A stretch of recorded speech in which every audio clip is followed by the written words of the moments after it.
We all know Dr. Carol Swain. Obviously, she is well known to our listening audience, author of numerous books. And she was just telling me off a line that we are in the third, fourth, or fifth, and I can't remember which number she said, annual conference that she hosts called the American Dream Conference. And we're here to talk about that with Dr. Carol Swain. Dr. Swain, thank you for being on with us. How are you? Well, I am doing great, and thank you for having me on. And you may not know that I ran for mayor of Nashville in 2018. Oh, I know. Oh, and came in number 2 in the special election, spent $150,000. And then in the general election, they changed the voting machines and also the ballot. That's not why, I didn't do as well. But I think I came in number 3 or number 4 in a field of 12 or 13. And it was a great experience, but it would have been a different Nashville had I won. Tell me how. Well, for one thing, I was very concerned about the corruption that we see permeating Nashville government. And it's been that way since Nashville was incorporated. And when I see Mayor Freddie O'Connell basically encourage other people to break the law, he's willing to break the law. I mean, it distresses me because the actions he's taking make all Nashvillians worse off, but also the people that have fled to Williamson County. Like all the surrounding areas are affected by what happens in Nashville.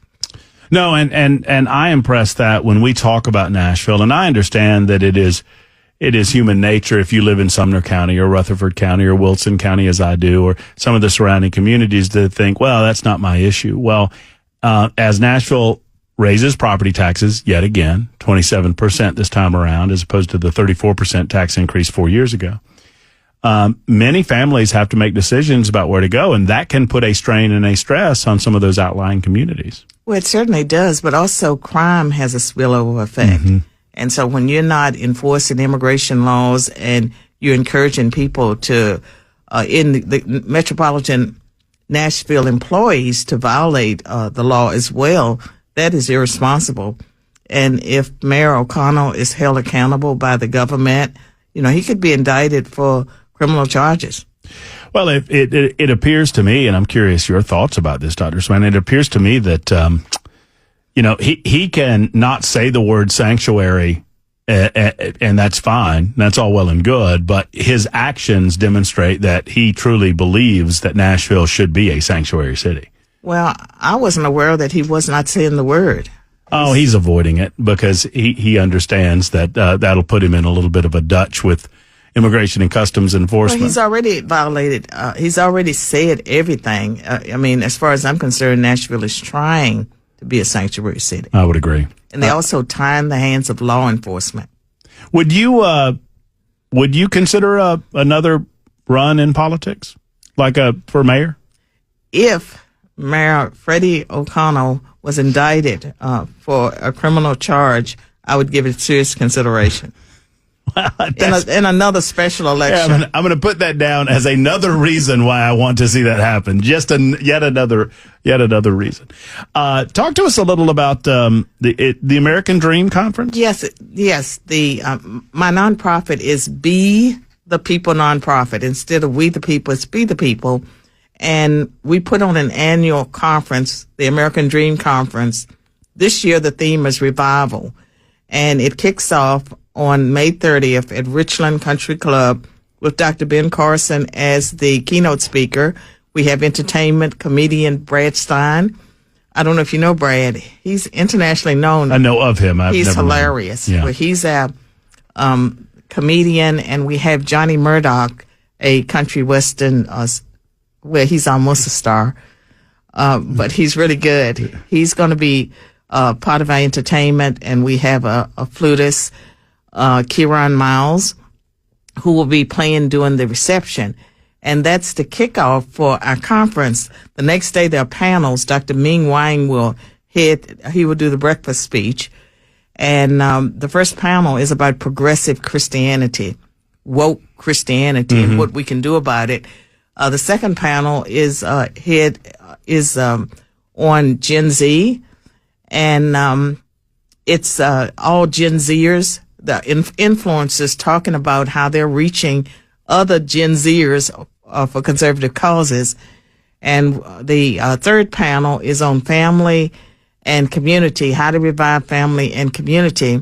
And the speakers are pretty well known. The lunch speaker is Bob Woodson from the Woodson Center. I don't know if you know Bob, but he's 84, 85 years old. He's a black conservative that has worked in the inner city, transforming lives. He gets his hands dirty. He goes among the people. He doesn't just give speeches, and he lifts people out of poverty, lifts them out of crime. He actually changes lives. And so he's our lunchtime speaker.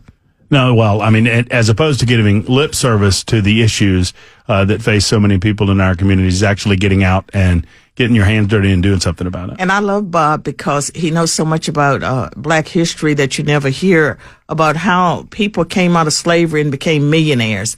And how up until coming out of slavery in the 1920s and 30s, the black family structure was very much like the white family structure.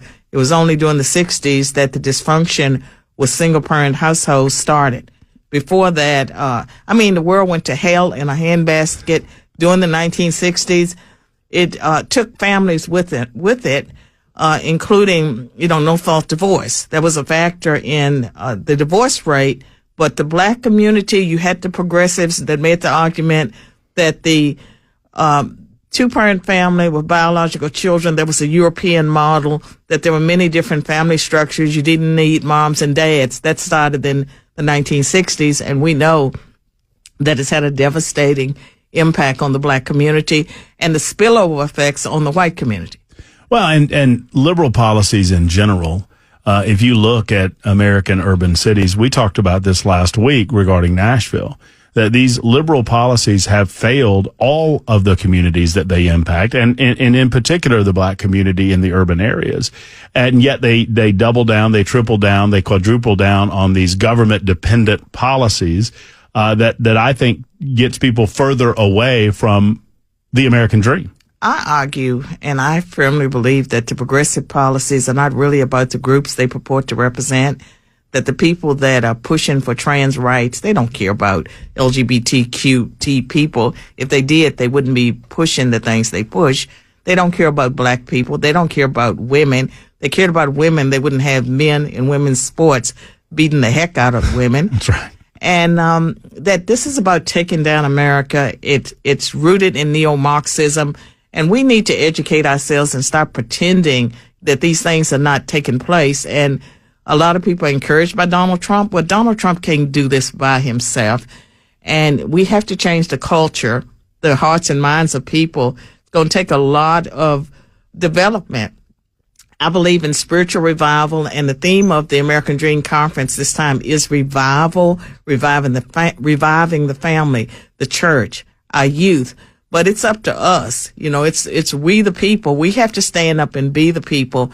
And for people who would like to register for my conference, they need to go to bethepeoplenonprofit.com. Bethepeoplenonprofit.com. Okay.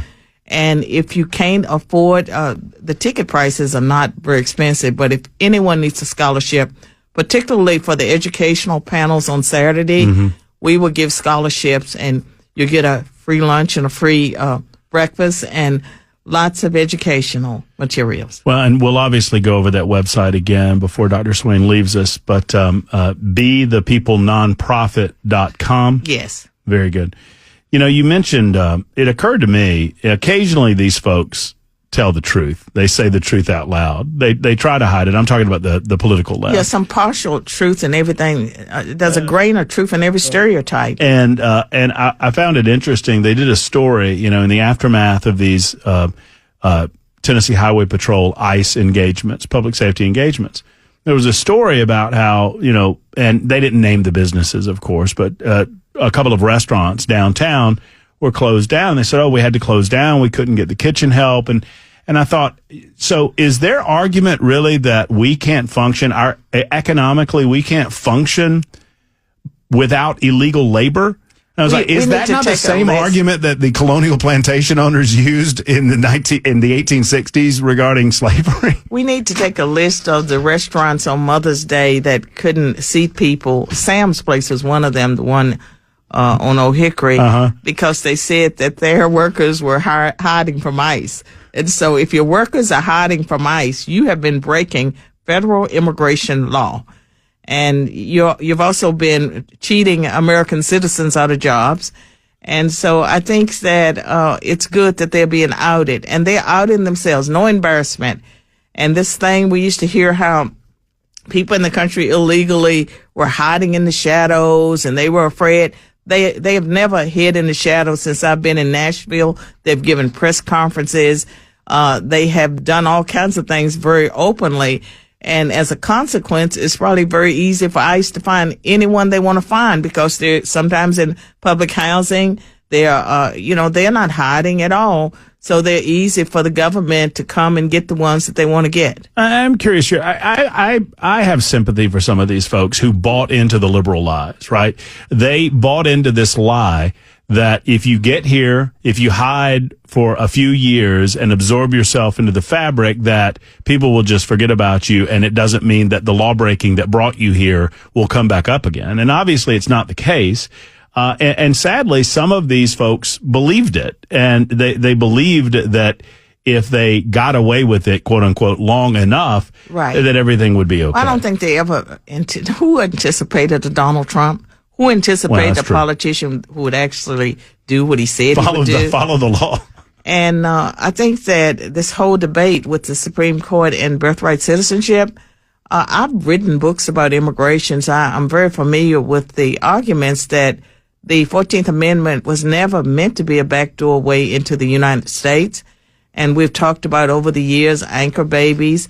There were all these stories the media had that Donald Trump was deporting American citizens, and what it was mothers were choosing to take their American-born children, their babies, home with them. Right. He wasn't deporting them. The parents get to choose to let that child stay or go with them. Of course, a mother is going to choose, in most cases, for a child to go with them when they leave the country. It's still an American citizen based on the way we've interpreted the 14th Amendment.